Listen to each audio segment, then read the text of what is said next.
Licence देण्याची प्रथा कडक करा. राधेश्याम चांडक यांची मागणी. बुलढाण्यात 37व्या राष्ट्रीय सुरक्षा सप्ताहानिमित्त जनजागृती कार्यक्रम.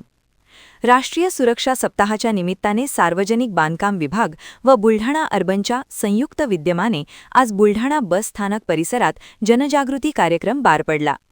1 ते 31 जानेवारी दरम्यान हा सुरक्षा सप्ताह राबविण्यात येत असून अपघातांच्या घटनांवर अंकुश ठेवण्यासाठी जनजागृती करण्यात येत आहे. सर्वप्रथम शहरातून रॅली काढण्यात आली. त्यानंतर आयोजित कार्यक्रमात जिल्हा मुख्यालयातील अधिकारी कर्मचाऱ्यांनी वाहतूक नियमांची शपथ घेतली. याप्रसंगी बांधकाम विभागाचे कार्यकारी अभियंता जितेंद्र काळे, बुलढाणा अर्बनचे सर्वेसर्वा राधेश्याम चांडक, जिल्हाधिकारी डॉक्टर किरण पाटील, पोलीस अधीक्षक निलेश तांबे, गुन्हे शाखेचे सुनील अंबुलकर, शहर ठाणेदार रवी राठोड यांसह आदी उपस्थित होते.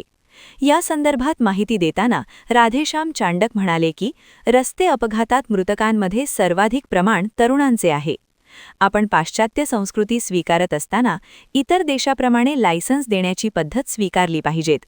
अधिकाऱ्यांनी लायसन्स देण्याची प्रथा कडक करण्याची गरज असल्याचे त्यांनी सांगितले. जिओमेट्रिकल इम्प्रूव्हमेंट्स आहे, फार महत्त्वाचं आहे. टर्निंगवरचं सुपर आहे, त्या ठिकाणी पूर्ण इन्स्ट्रुमेंटशी ते जिओमेट्रिकल इम्प्रूव्हमेंट करत आहे. त्याचा उद्देश एकच राहील की आपलं जे रस्ते अपघात आहे ते कमी व्हायला पाहिजे. त्याचप्रमाणे पण मेंदूची ही कॅपॅसिटी अनलिमिटेड आहे. त्यामुळे त्यासाठी जेव्हा आपण घरात बाहेर पडतो त्यावेळी आपण होणारे जे अपघात आहे त्याचं प्रमाण खूप जास्त आहे. त्यामुळे नागरिकात याची जागरूकता व्हायला पाहिजे. त्यामुळे आपलं सार्वजनिक बांधकाम विभाग असो की परिवहन विभाग असो, आरटीओ विभाग असो, तर यांच्या माध्यमातून आपण महिनाभर हा राष्ट्रीय रस्ता सुरक्षा अभियान बुलढाणा अर्बन आणि शासन रस्ते विकास, देखभाल, सुरक्षा, मार्गदर्शन करण्याचे कर्तव्य बजावत आहे. मला वाटते सुरक्षित वाहन चालवण्यासाठी रस्ते, वाहनं, वाहतुकीचे नियम आणि वाहन चालवणारे आपण चालक हे सगळे जबाबदार आहोत. पूर्वी अपघात रस्ते खराब असल्यामुळे, रस्त्यांमध्ये खड्डे असल्यामुळे होत असत, परंतु आता रस्ते सुद्धा अतिशय समृद्ध झाले आहेत. त्यामध्ये हायवे असतील, आंतरिक रोड असतील, स्टेट हायवेज, समृद्धी महामार्ग आणि इतर रस्ते यांची बऱ्यापैकी जी काही परिस्थिती आहे ती छान आहे. त्यामध्ये मग जी तांत्रिक बाबी असतील, विशेषतः वर्णांवरती सायनेजेस लावणे किंवा अँगल ऑफ बँकिंग असेल रोडची, ती जी टेक्नॉलॉजी वापरून जी प्रगती आपल्याकडे होत आहे ते निश्चितच पुढे चालून त्यामध्ये कुठे ना कुठे रस्त्यांमध्ये घडणारे जे अपघात आहेत ते कमी होतील. स्पीडनं आपण मुळात बाईक जेव्हा चालवतो त्यावेळेला सगळ्यात पहिलं म्हणजे हेल्मेट वापरायला पाहिजे. हे स्वतःला कळायला पाहिजे. माझी स्वतःची सुरक्षा मला समजायला पाहिजे. कोण येऊन सांगायची गरज नाही पाहिजे की मी हेल्मेट वापर म्हणून. पोलिसांनी त्याची दंडात्मक कारवाई करावी हा वेगळा भाग झाला, परंतु स्वतःचा जीव वाचवायला नको का? डोक्यावरती हेल्मेट नाही, तिबल शीट, सरसकट सगळेजण तिबल शीट जातात. बसनी कुणाला पब्लिक ट्रान्सपोर्टचा वापर करायला नको आहे. आता मलकापूर ते बुलढाणा भरपूर बसेस आहेत. बाईकवरून 3-3 जण जाण्याचं काही कारण आहे का?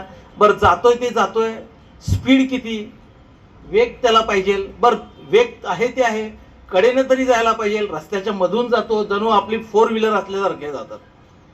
आणि कोण हॉर्न मारलं की लगेच असं तिरके डोळे करून बघायचं परत, दादागिरीच्या भाषेत. म्हणजे हे सगळं बदलायला पाहिजे. कधी कधी मला वाटतं मृत्यू होतोय तर होऊ दे असं कधी कधी चिडीने म्हणावं लागतं, त्याशिवाय त्याला ते समज येत नाही. त्या कार्यक्रमाच्या निमित्ताने रस्त्यावर अपघात व त्यासाठी येणारी काळजी यासाठी सगळ्यांना संदेश देण्यात आला. त्याबाबत पथनाट्य या ठिकाणी साजरा करण्यात आला. मुळात प्रश्न असा आहे की आम्ही सगळे लोक पाश्चात्य देशाची भोगवादी संस्कृती शहराच्या फार लवकर स्वीकारतो, पण पाश्चात्य देशामध्ये जी लायसन्स देण्याची प्रथा आहे तिचा स्वीकार आम्ही करत नाही. त्या ठिकाणी सहजासहजी लायसन्स मिळत नाही. आमच्या इथे सहज लायसन्स मिळते आणि त्यामुळे रोज वर्तमानपत्रात होणारे अपघात आपण वाचतो. आजही मी बघितले की आज 11 तरुण मुलं महाराष्ट्रामध्ये मोटरसायकल आपल्या आणि कारच्या अपघातामध्ये गेलेले आहेत. याला जशी ती मुलं कारणीभूत आहेत तशी आम्ही सुद्धा त्याला तितकं जबाबदार आहे.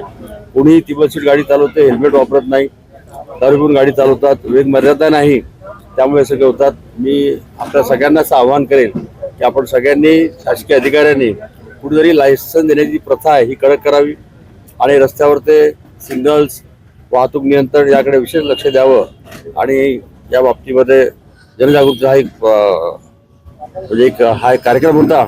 आपण सगळे या ठिकाणी आलात. धन्यवाद.